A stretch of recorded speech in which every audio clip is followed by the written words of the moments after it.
Hello, language facilitators. It's Marci from wavesofcommunication.com. I'm an intuitive speech language pathologist and language facilitation coach and consultant. And on this platform, I equip and empower parents and caregivers to equip and empower the late talkers in your life. I'm coaching you to coach them to shift their nonverbal communication into spoken language. So, welcome to today's Language Facilitation Helpline podcast and Waves of Communication channel on YouTube. I'm very happy to have you here. I decided today to move into a little bit more detail to give you to just give you some ideas about what's going on right now. Last week, I talked about the war on speech or over speech. It's not the war on speech. Everybody wants speech, but the war is over how are we as professionals, how are the people out in the world, how our parents, how our caregivers helping children make this shift because there are more and more and more late talkers happening, especially since the pandemic. And if you're one of those parents who has decided that maybe you tried, I mean, obviously the standard route is to get your child diagnosed with autism so that you can slide them right into that ABA track. The schools are developing ABA classrooms. ABA is applied behavior analysis. The other word that is going around to use it is verbal behavior or picture exchange, PECS, picture exchange communication system, or picture books. It could be in a book, it could be cards, it could be a tablet form. All of those things are the verbal behavior. They are exchange-based methods that are designed to help kids say words. However, they don't solve the problems. They don't develop functional spoken language, just needs based, just requesting is all they do. And if you've decided you want more than that and you're moving on, that's what today's video is about. I'm going to be talking about how you and your family can help this child and the whole situation transition from ABA to natural language facilitation, because that's what I talk about doing. And so I have 10 strategies for you on this video to use if you are in the process of making the shift. And the first shift that you have to make is to decide to stop it. You can't mix natural language facilitation and ABA. There is no kind version, people who are doing it in a nice way. Obviously, they're not strapping kids in chairs or beating them or shocking them anymore with negative reinforcement to get them to do things like they did back in the old days.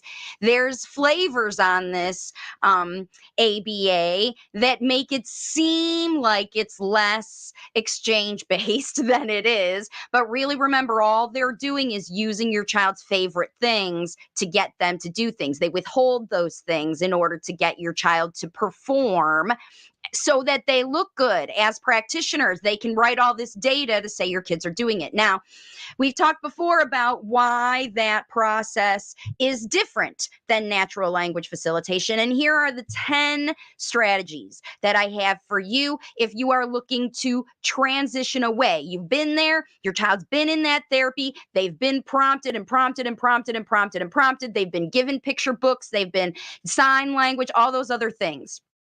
Let's get into the tips of how you have to do this. And the first one is that you have to discuss this shift with your child. Remember, you put them into this therapy and now you're going to take them out. They may have made relationships, even nice relationships, with their ABA teachers or therapists or things like that, or they could be manipulating them. But there are real reasons that you have second guessed this ABA and now have made the decision to transition away.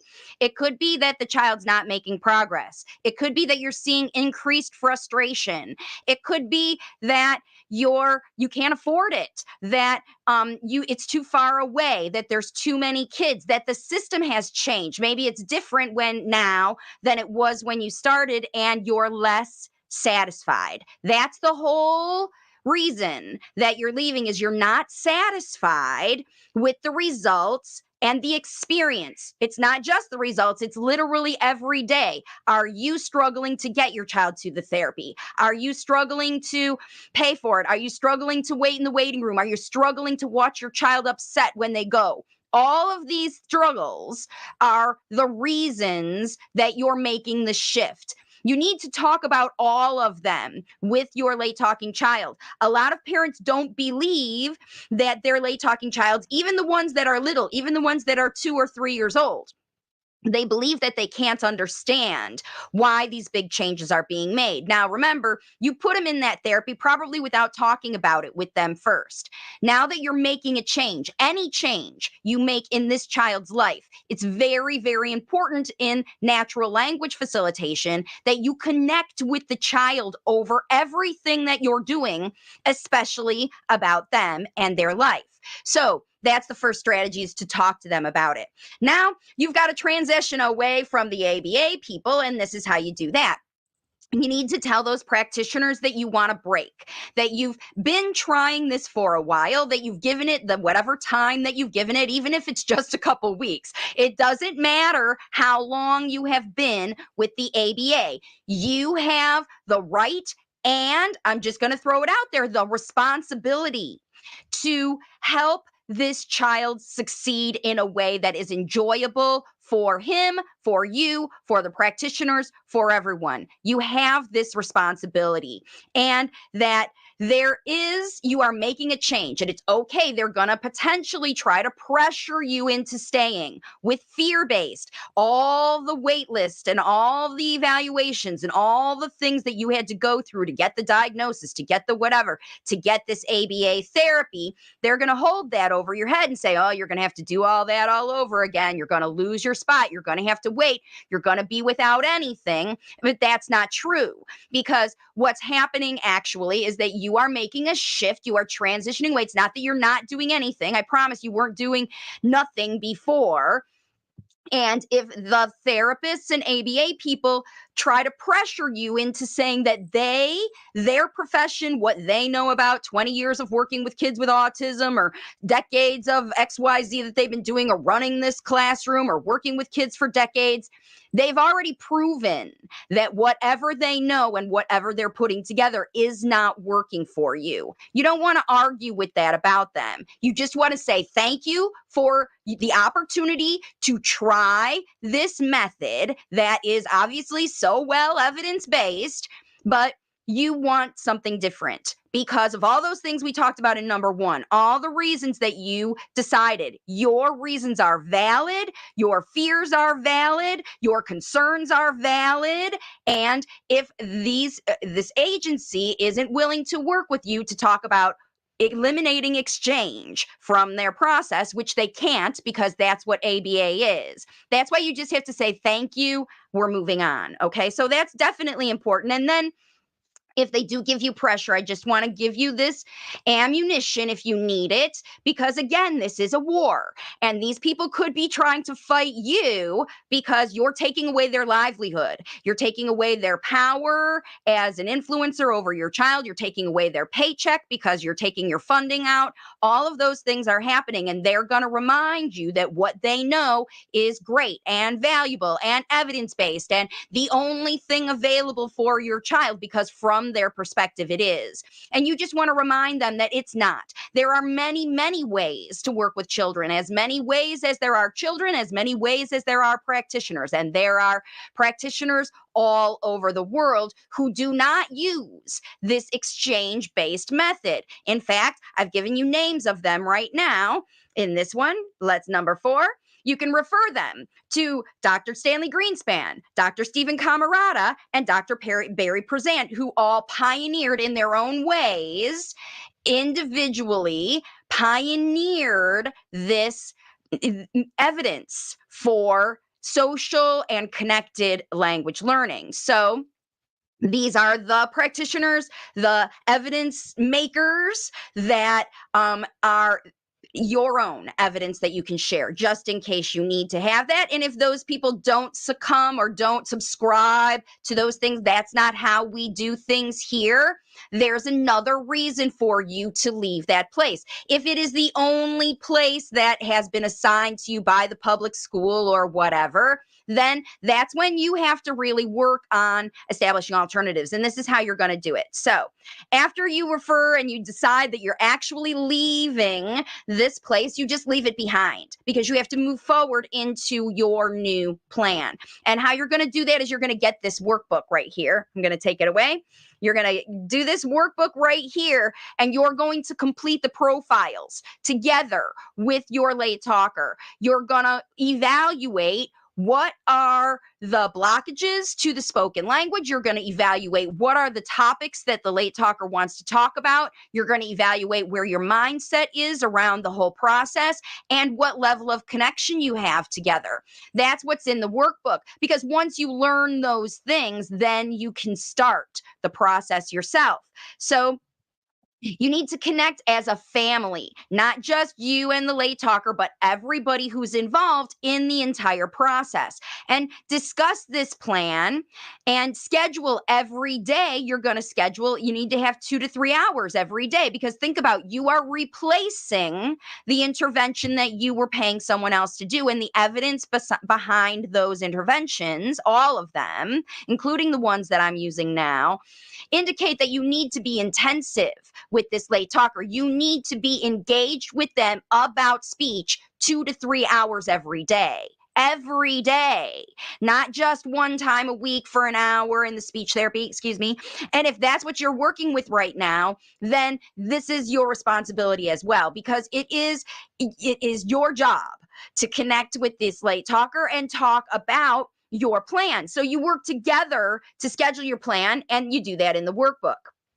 All right, now once you decide, all right, we're going to make this shift, we're going to stop doing these old habits and we're going to start doing the new habits, that's the next step here. You need to decide that you're going to be in these new habits as often as you are, at least as you are scheduled, and as often as possible before. So you need to give up. Make the decision now that you have to give up hand over hand prompting your child to do things and requesting them to do things or say things that you can help them accomplish. So if you know you can help them do this thing, make a decision right now. It's gonna feel like a few steps backwards, because you know your child can do these things, and perhaps you've just been prompting them to do it, and that whole idea of he won't do it unless I prompt him, that was created through these exchange-based methods. The kids they're learned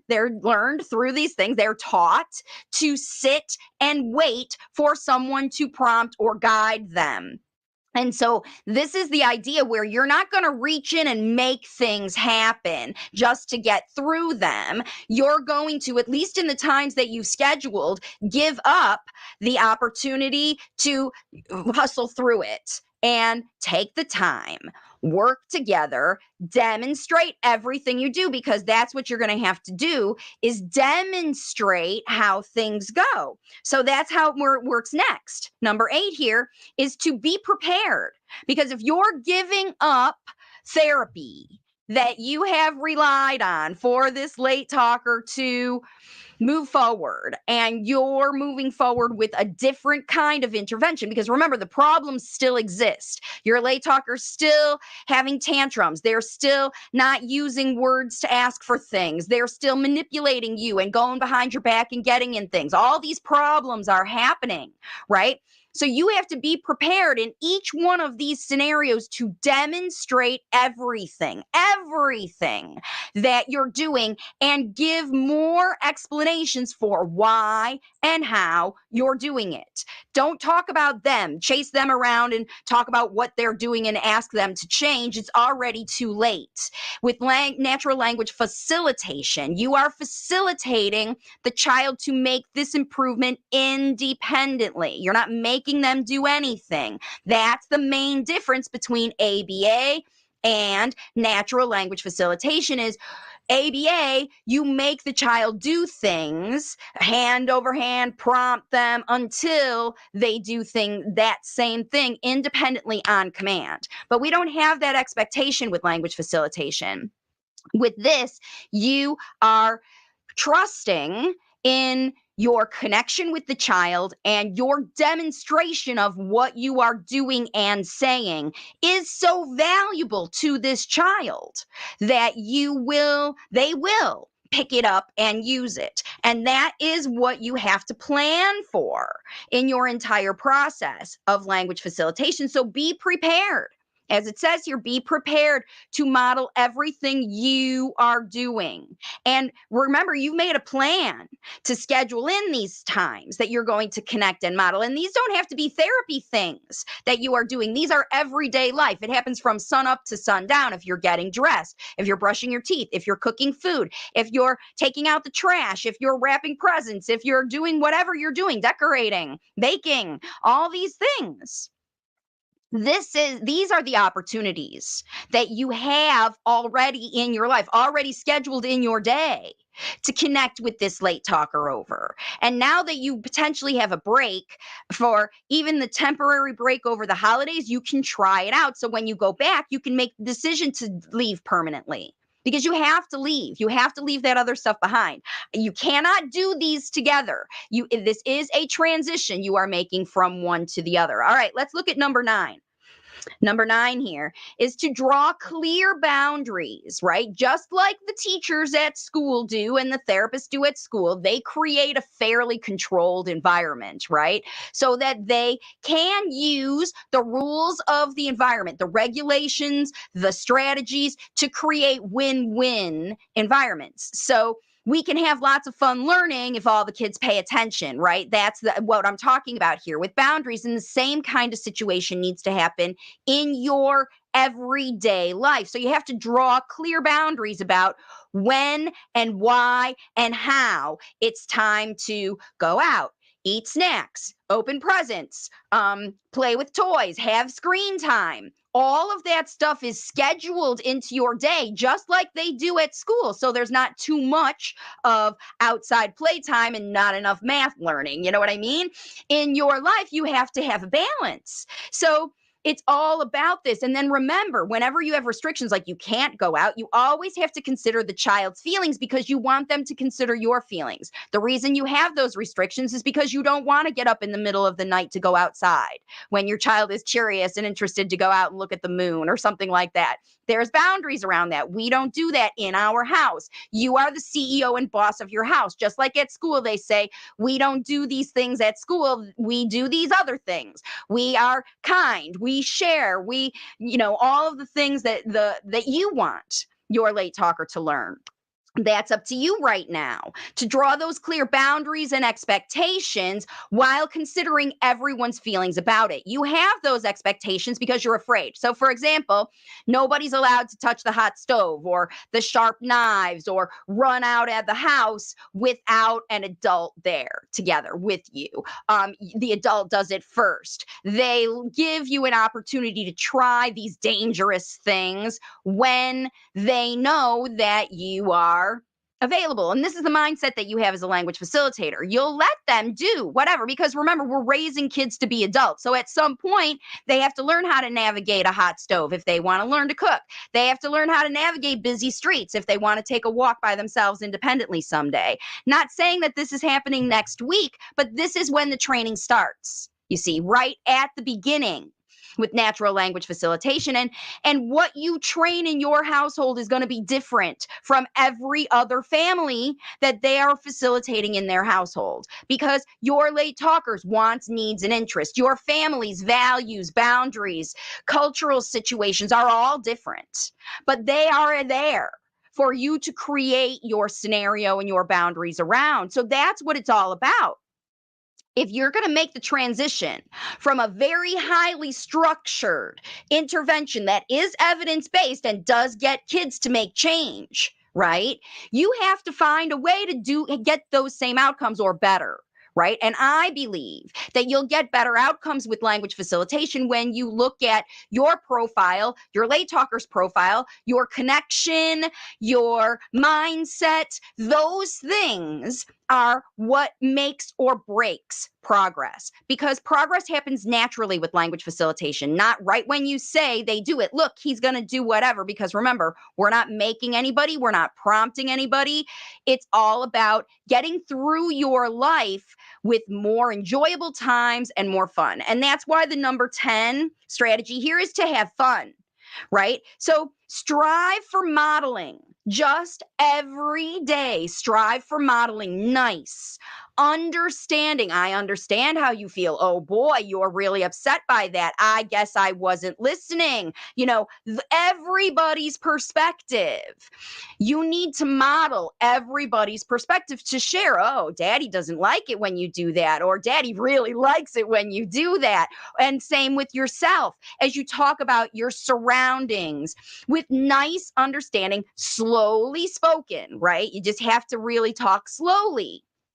But the key here is to give more spoken language models than you are expecting. You shouldn't expect any kind of spoken language outcome unless it really is a verbal behavior, like say hello to Mrs. Jones next door, right? Because that is a behavior that we're teaching. That's a verbal behavior, a social verbal behavior. And the only way you can teach that is through modeling it. When you go outside and you see Mrs. Jones next door, you wave at Mrs. Jones and you say, "Hi, Mrs. Jones." Joey, say hi to Mrs. Jones. "Hi, Mrs. Jones." And you don't expect Joey to do it, but you still model and prompt it in that circumstance, because not only is that good for Joey to learn that that's how we say hi to Mrs. Jones, but Mrs. Jones also sees that you are connected with Joey and that you want Joey to be connected with Mrs. Jones. It's not just Joey's attached to your side like the dog or somebody else. Joey's a real human being, these late talkers, including them in cooperative, collaborative experiences out in the world. This is fun.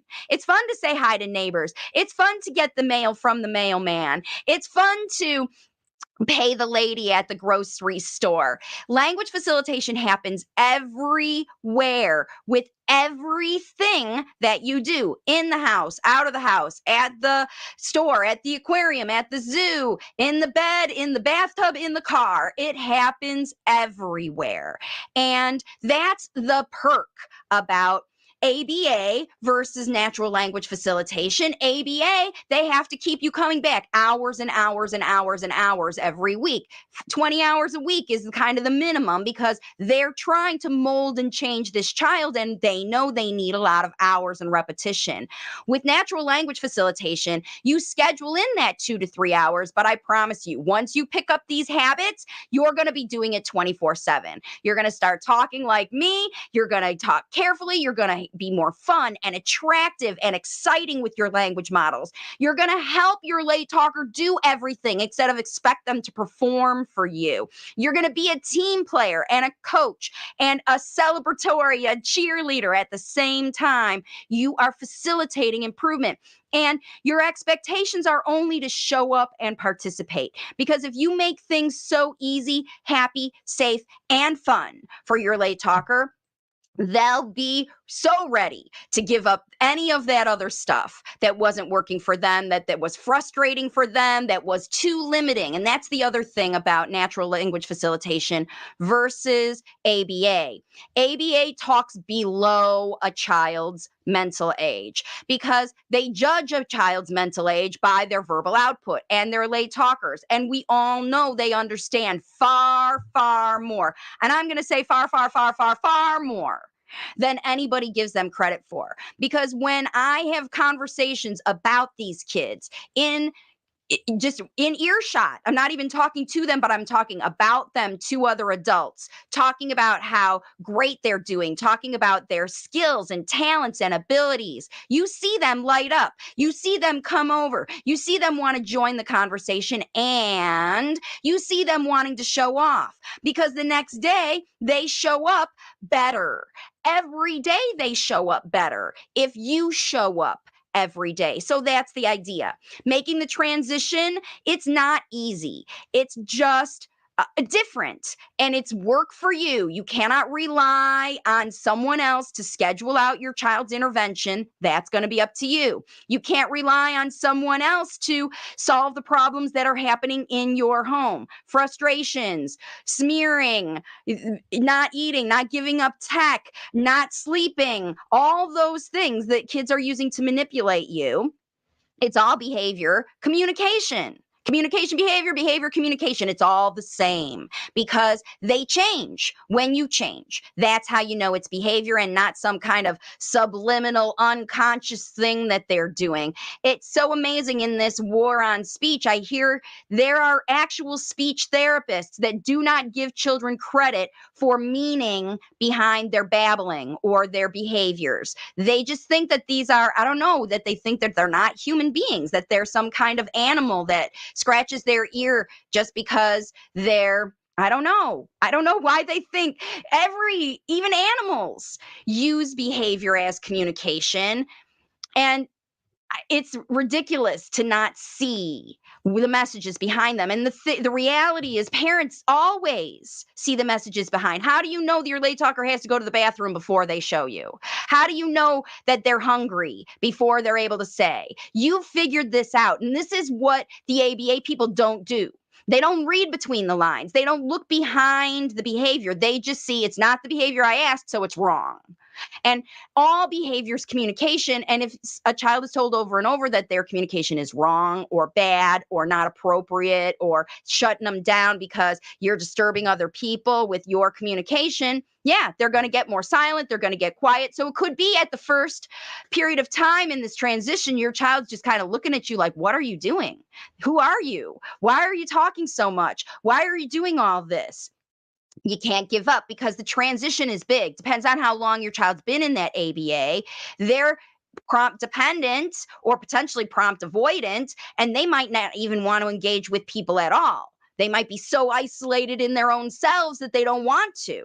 That's why you need all 10 of these to work with the child, not just leave those people. You have to leave those people, but with your child together, you have to leave those old things behind. So you have to stop being ABA people at home.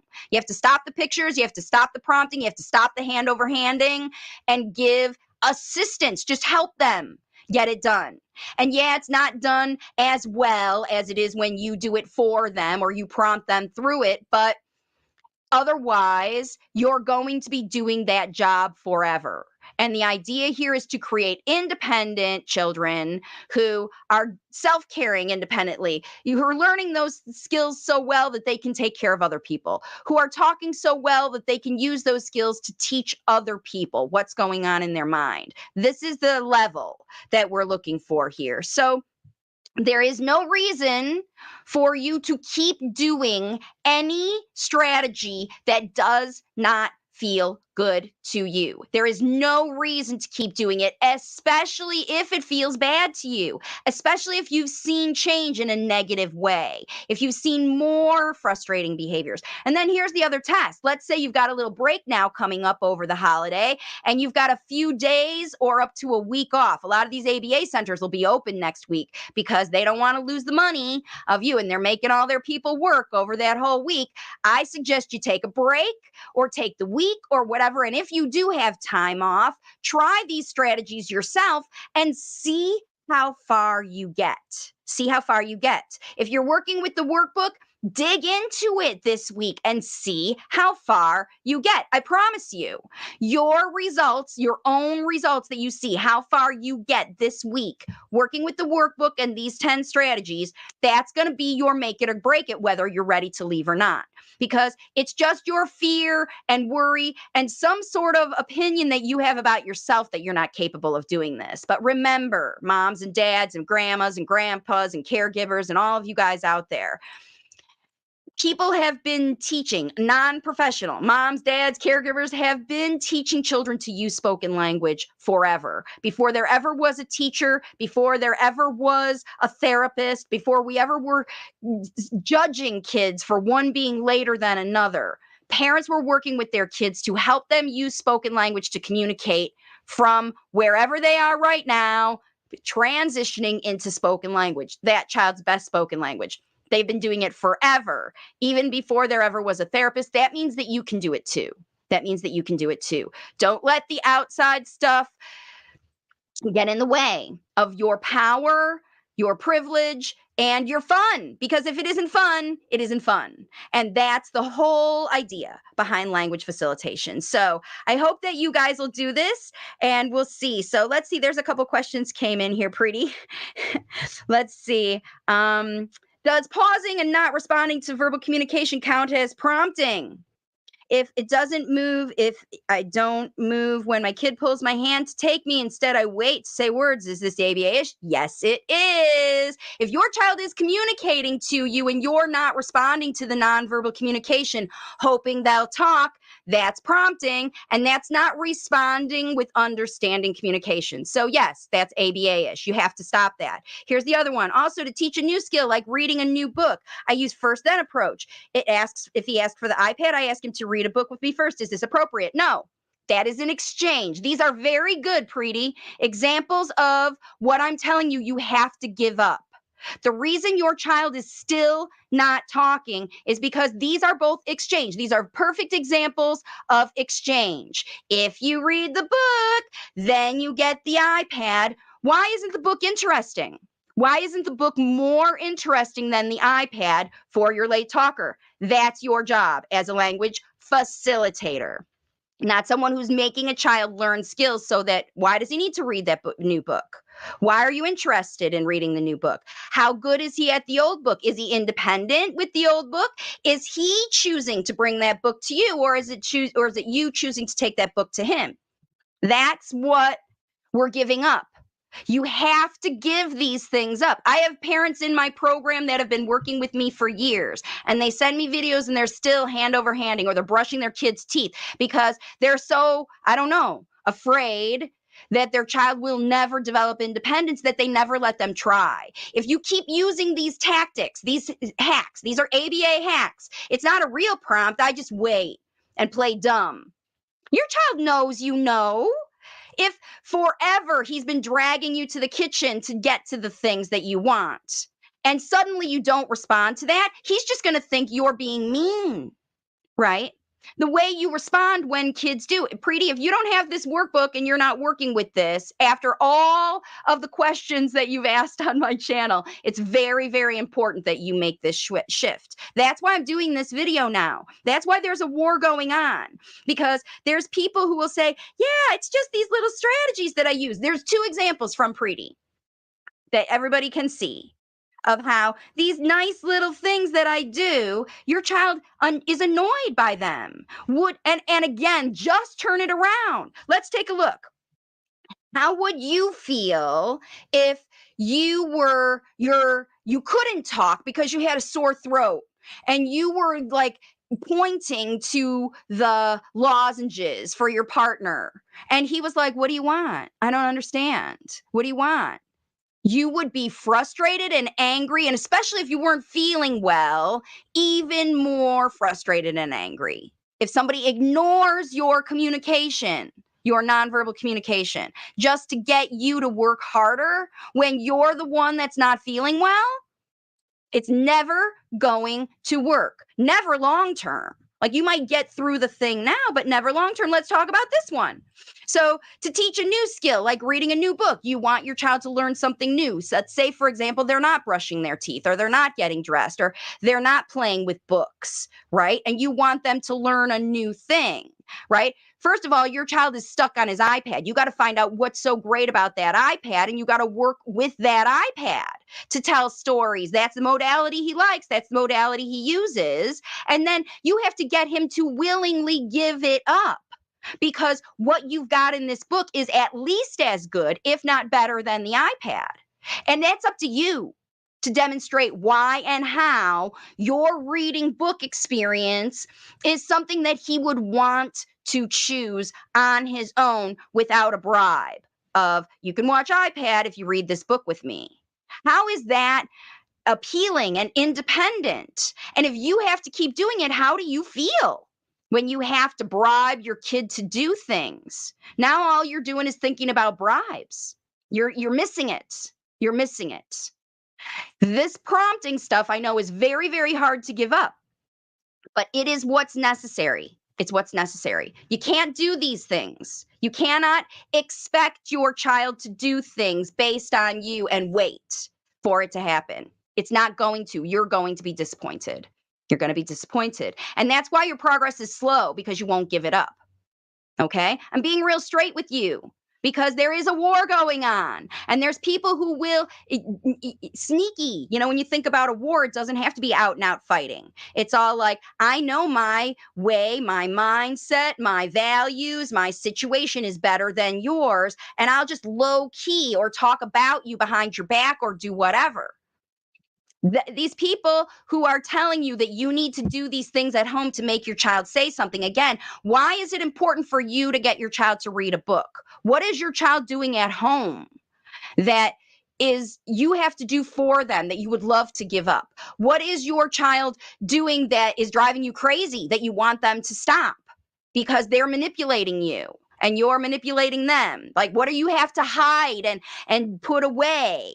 And then how does your child sneak and break those locks and find those things? If you're doing a lot of that, then you're just trying to be like an ABA person. Because remember, they have to make such control in the environment that there is no opportunity for escape or refusal or whatever, because their job is to get more performance from the child. More performance, more performance. If they don't perform themselves, they prompt it or help them or whatever. Because remember, they're just looking to get more check marks, yeses, on their data sheet.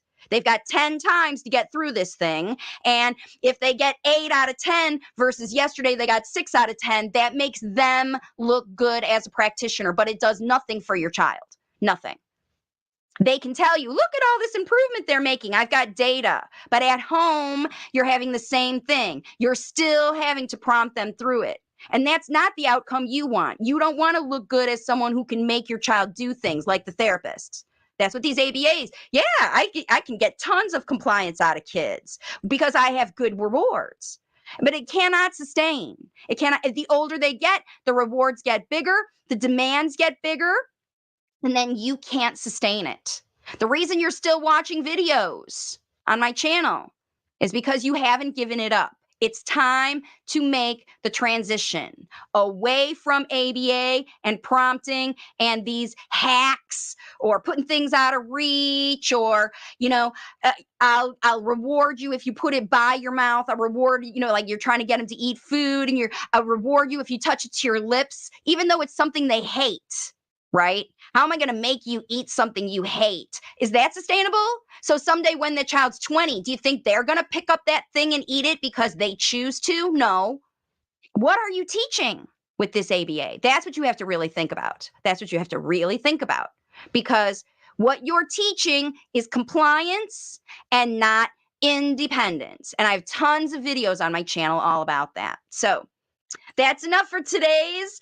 I just get into this whole thing again with the war going on and your choice. So you don't have to engage in the war. You don't have to fight with these people. Just stay in your own lane, do your own thing, work your program with your child. Keep yourself in the lane. And if they judge you, then your job is to get your child so good at these behaviors that you can take them to the school, a regular school where they're not going to be bribing them to sit, because you're going to teach them how to sit and pay attention and the value of the school, because they don't see value in a school when they're just going to manipulate everybody there or be manipulated.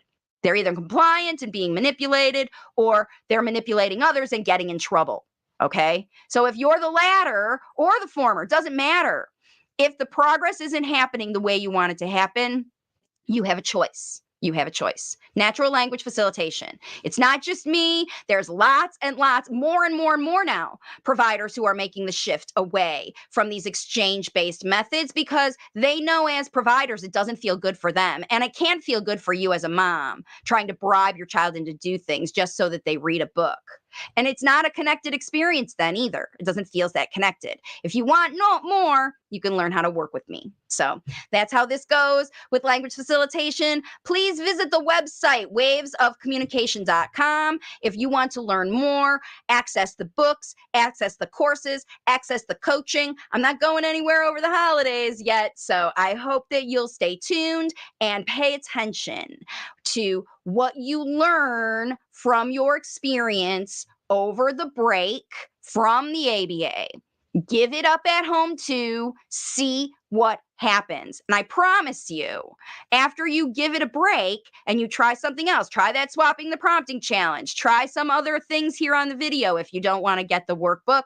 There are ways for you to learn to do this, but you have to be consistent and you have to be just as dedicated as those ABA people are. That lady who says, I know I had 20 years of experience working with kids, has a firm mindset about how she works. You have to have a firm language facilitation mindset. You can't be tempted to go back to bribing, hand over handing, or making your kid do things just because you're waiting for results to happen faster or something like that. You cannot mesh. They don't mesh together. You can't have nice ABA and language facilitation. You can't have any ABA. You can't.